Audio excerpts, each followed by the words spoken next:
Now, before we get started, YouTube has shadow banned my channel. Less than 3% of non-subscribers are able to view my content. So folks, in order for this channel to survive, I need your help.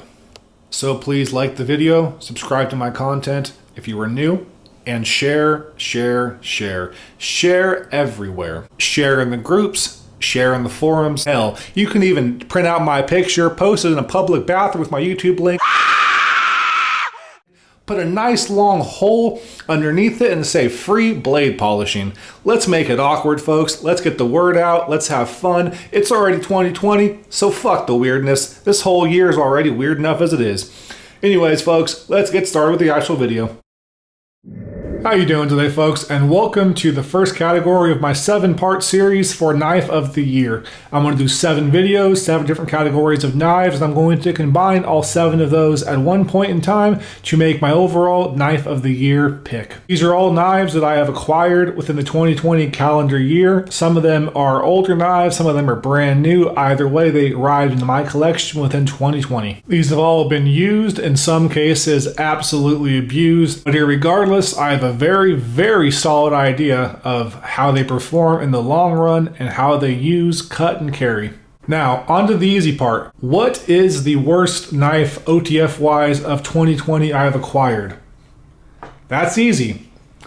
That is the Protech Dark Angel. I hate this knife. This knife has deployed in my pocket twice. It is the first OTF to ever do that. I have been stabbed once and I ruined a pair of jeans the other time. This knife does not cut well. The edge geometry is poor. It is a very great stabber.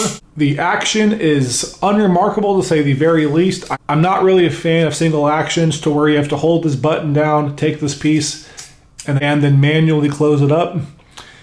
For me, it's less than ideal. Also, this knife became scratched, damaged almost immediately. And for me personally, I thought I would love this knife. I don't. Honestly, I kind of hate it. I don't know why I still have it. So the first knife to go is the Protech Dark Angel. Want to know how much I like this knife? Next on the list is the Smith & Wesson Powerglide. This knife is just ridiculous. It's more here for comic relief. But technically, it is an out the front, but not really a true contender.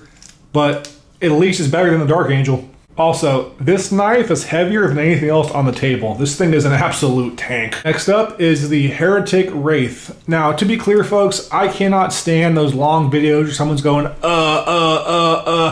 do I do? I'm going to deliberate off camera. This is not going to be a 30-minute long video. People like those videos, cool. Personally, they're not for me. Now, the Heretic is going to go because this is basically an Ultratech, and I just like this knife better.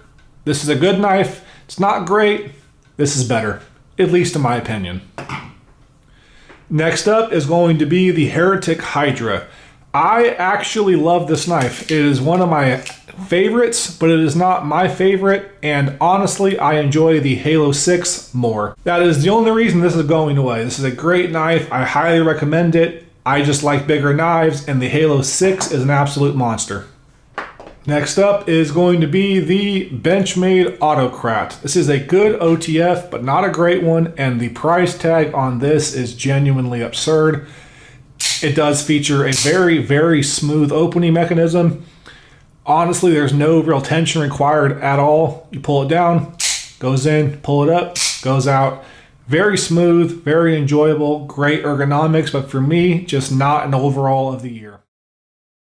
Alright, next up, Hurts. I spent the last 13 minutes agonizing over this decision, thus the reason why this is not one long video. Nobody wants to hear me ramble and pace the room and say nothing for 13 minutes. But I'm going to have to take out the Ultratech. I love this knife. I love the Hellhound blade. I love the G10 presentation scale. I love pretty much everything about this knife, but for me, the other 3 on the table, I like just a little bit more. It's honestly a small difference, but I do like them more. But I do love this knife, and this hurts. This hurts a lot. And now there are 3. There is a $700 plus OTF single action beast, a no longer available proof run of a fantastic knife, and a somewhat shitty Chinese knife that I got for $138 off of midtechknives.com. It's like a prototype V2 or something like that, but it has amazing action, and even though it is a Damascus blade, the thing is beautiful to me, and I love the inlays. Totally random 3 knives, but damn, this is going to be a tough one. I love all 3 of these knives. They all have things that I really love and care about them, and this is agonizing. Ah! Much later. Alright folks, I started this video at 8:42 a.m. It is now 2:30 in the afternoon. I had to walk away from the table and take a second to think, and I still have nothing. I love all 3 of these knives. Okay, this really hurts my soul, but I love this knife. I recommend everybody go check out this company. Man, it's just so good. The action is so smooth. That Damascus on an OTF for me is absolutely beautiful.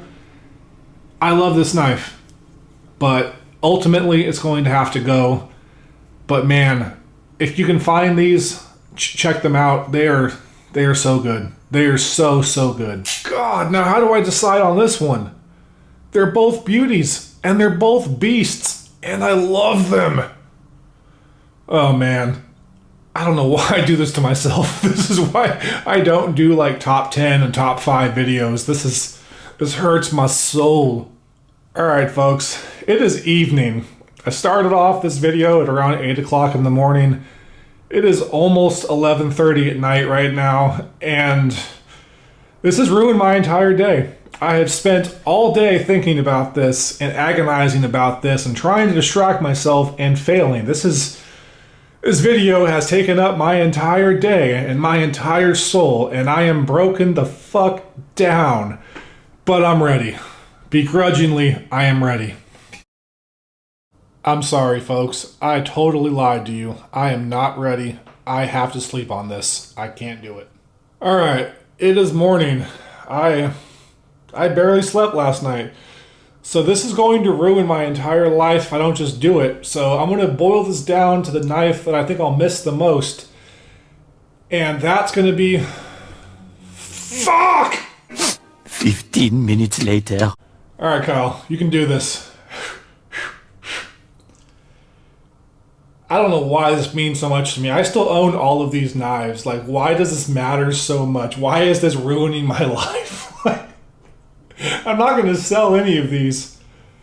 Fuck.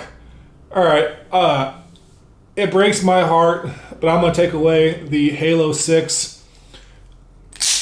I love this knife. It is still one of my favorites, but I was really and truly convinced that I had lost this, and it ate away my heart for months. I stressed about it for months. And eventually it came back into the collection and my life felt like it was just made a little bit better. So the Microtech Dirac Delta is my OTF knife of the year. It has fantastic action. If you want to fidget, this thing definitely works for that. The edge geometry is beautiful. I love the ergonomics. It just fits so well in my actual hand. It's a little mall ninja-y, but honestly, every now and again, that's okay. This video broke me, folks. I slept an hour and a half last night. I am exhausted and I need a nap. But OTF knife of the year, Microtech Dirac Delta, preferably in the proof run if you can get it, but just the regular Dirac Delta, fantastic knife. I regret nothing. I totally regret everything.